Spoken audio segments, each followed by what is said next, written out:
नमस्कार, मी परमदास जाधव. तर समुद्रामध्ये जो कमी दाबाचा पट्टा किंवा उष्णतेची लाट हे का बरे तयार होते आणि उन्हाळ्यात उष्णताही आपल्याला का बरी जास्त लागते, तर हे आपण थोडक्यात एक एक पॉईंट पूर्ण समजून घेऊ.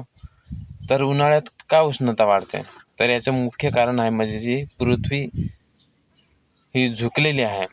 ती पृथ्वी सुमारे 23.5 अंश झुकलेली आहे आणि यालाच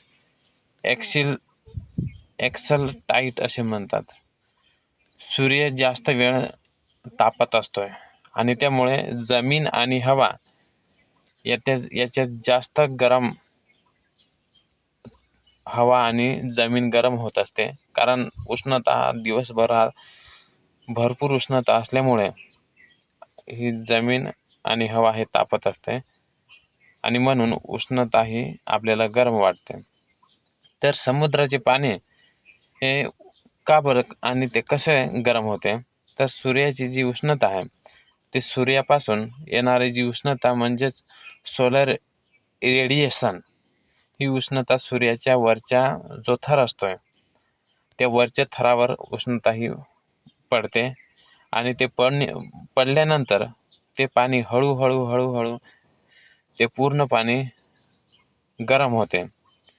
तर यामुळे समुद्राचे वरचे जे पाणी आहे ते गरम झाल्यानंतर पाण्याची जी उष्णता आहे ती उष्णता साठवण्याची क्षमता ही पाण्याची जास्त असते आणि म्हणून जमीन लवकर गरम होते पण पाणी हळूहळू गरम होते आणि म्हणून समुद्र उशिरा पण जास्त काळ गरम राहतोय.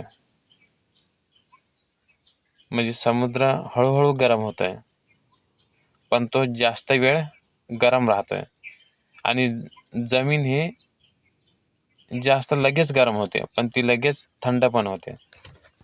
तर वारे आणि प्रवाह हे समुद्रामधून का तयार होतात, तर समुद्रातील पाणी हे सतत फिरत असते. याला आपण सागरी प्रवाह म्हणतात किंवा आपण म्हणतोय. तर गरम पाणी एका ठिकाणाहून दुसऱ्या ठिकाणीकडे जात असते आणि त्यामुळे मोठ्या भागात हे पाणी तापत असते आणि त्या पाण्याचे तापमान हे वाढत असते. तर याचा परिणाम काय होतो, तर उष्णतेची लाट पावसाळ्यात पावसावर परिणाम होतोय आणि चक्रीवादळे वाढू शकतात. मगाशी मी तुम्हाला त्याच्यामुळे सांगितले की याचा आणि जे पावसाचं आहे याचं काहीतरी जवळचं नातं असतंय आणि म्हणून थोडक्यात सांगायला गेलं तर सूर्य थेट तापमान देतोय, दिवस मोठा असतोय, तर उष्णता ही जास्त उष्ण असते आणि म्हणून जी सूर्याची ऊर्जा आहे ती समुद्र शोषून घेते आणि त्याच्यामुळे ते पाणी गरम होऊन आणि नंतर त्याची लाट किंवा उष्णतेची लाट किंवा जे चक्रीवादळ वगैरे किंवा उन्हाळ्यात आपल्याला खूप गरम उष्णता लागते किंवा हवा लागते, याचंच हे सगळं हे परिणाम आहेत. आणि म्हणून हा तुम्हाला व्हिडिओ आवडला असेल, मी तुम्हाला थोडक्यात सांगितलं ते. तर असेच मी नवीन व्हिडिओ तुमच्यासाठी घेऊन येईन. परंतु आपले जे चॅनल आहे ते आपल्या चॅनलला लाईक आणि सबस्क्राईब करा. धन्यवाद.